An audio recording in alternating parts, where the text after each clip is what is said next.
I, Jake, 31. My wife Haley cheated on me, having a baby with her ex. Thought I had it all figured out.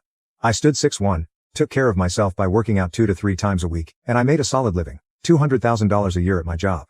But none of that ever really mattered, because the moment I laid eyes on Haley, everything changed.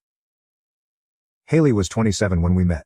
She had this glow about her, this energy that made everything seem brighter when she was around. I'll admit it, I was smitten from the start. Love at first sight even. She already had a child from a previous relationship, but that didn't matter to me. I loved her in a way I'd never loved anyone else. No other woman ever made me feel that way. Like she was the one I was destined to be with. After a year of dating, we got married. For 5 years, I thought we had built a life together, a future full of promise and happiness. But things weren't as they seemed. Behind the veil of our seemingly perfect marriage, there was a betrayal I never saw coming. It all started when Haley told me she was pregnant. At first, I was over the moon. I wanted to be a father, to raise a family with her. But then a dark cloud began to form in the back of my mind. A few years ago, I'd gone through a medical emergency, a condition that had left me infertile. I hadn't said anything to Haley yet, I wanted to be sure. So I made an appointment with my doctor and had a checkup. The results were clear, I couldn't have children. There was no way the baby could be mine. I didn't say anything to Haley right away. Instead, I decided to dig a little deeper. If she was cheating on me, I needed proof, especially since we didn't have a prenup. I knew I'd be in a bad position if we divorced without evidence of her infidelity. So I waited. I kept my head down, played the role of the doting husband, and started looking for clues. And that's when I discovered it. Her ex, Mike, was still in the picture. The same Mike who she'd had her first child with. Mike was the complete opposite of me. He had no job, no money, and refused to do anything to change his situation. He lived off his parents and floated through life without a care in the world. How could she throw everything away for someone like that? I couldn't wrap my head around it. But there it was, plain as day. She'd been sneaking around with him, the father of her first child. I still didn't confront her. I needed more evidence. I wanted to make sure I'd protect myself legally, and I knew that if I pushed too hard, she'd bolt. So I waited until the baby was born. After the birth, I made my move. I asked Haley for a paternity test. She was furious, completely offended by my request. We went back and forth for hours. She screamed, she cried. She even threatened to divorce me if I pushed it any further.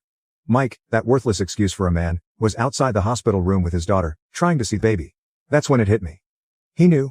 He knew the baby was his, and they were both just waiting for the moment to take their new family home. But I wasn't going to go down without the truth. Eventually, Haley caved and agreed to the paternity test. The results came back exactly as I expected. The baby wasn't mine. It was Mike's. The weight of that truth hit me like a freight train. 5 years of marriage, of loyalty, of believing we were building something real, it was all a lie. She'd cheated on me with someone who didn't even care about her. For what? A one-night stand? A moment of weakness? Or maybe it was something deeper, something I'd never understand. When I confronted her with the truth, she broke down, pleading with me to forgive her, telling me it was a mistake, that she'd made a horrible decision. But I couldn't listen to her excuses. I told her that I wanted nothing to do with her anymore. I was done. I served her divorce papers the next day.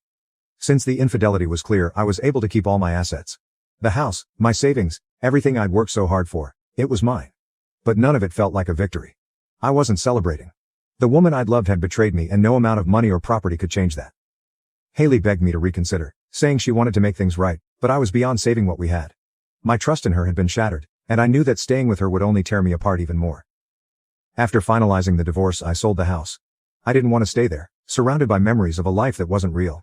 Fortunately, my job had an opening in another state, and I took it without a second thought. It was my chance to start over, to leave behind the wreckage of my past and rebuild something for myself. I moved into a small apartment in a new city, far away from Haley, Mike, and everyone else who reminded me of the life I'd lost. It wasn't glamorous, but for the first time in months I felt a sense of peace. I wasn't surrounded by luxury or trapped in a broken marriage. I was just me. And that was enough. I heard through the grapevine that Haley ended up moving in with Mike and his parents. The two of them, along with their baby, were living off whatever scraps his parents could provide. A part of me wanted to feel vindicated, but mostly, I just felt sad. Sad for her, sad for the family we could have had. Sad for the man I used to be. I wish I could say I moved on easily, but that would be a lie. The truth is, I'm still depressed. I don't go out much, I don't date, and I keep to myself most of the time. The scars from what Haley did to me run deep, and I'm not sure they'll ever fully heal. It's hard to trust again when the person you gave your heart to stomped all over it. But despite everything, there's a strange sense of relief in knowing I'm not stuck in that toxic situation anymore. My apartment may be small, my life may be quieter, but it's mine. I'm not living a lie, and that's more valuable than any amount of money or success. I still go to the gym a few times a week, trying to stay in shape and clear my mind. It helps, at least a little. Work keeps me busy too, and I've thrown myself into it as much as I can. My new colleagues don't know much about my past, and I like it that way.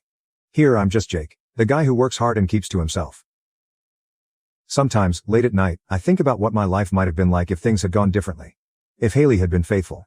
If we'd started a family. If I wasn't infertile, but then I remind myself that none of that was real. The life I thought I was building with her was built on lies and deception.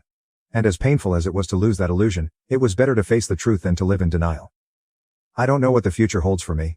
I'm not sure if I'll ever trust someone enough to fall in love again, or if I even want to. But for now, I'm focused on healing.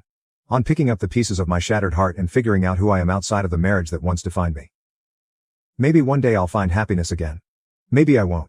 But either way, I know that I'm better off without Haley. Without the lies, without the betrayal. And that's enough for me. For now at least. If nothing else, this whole experience has taught me one important thing. Sometimes, losing everything is the only way to find yourself again. And while the pain of the past still lingers, I'm hopeful that, in time, I'll be able to rebuild a life that's real, honest and truly mine.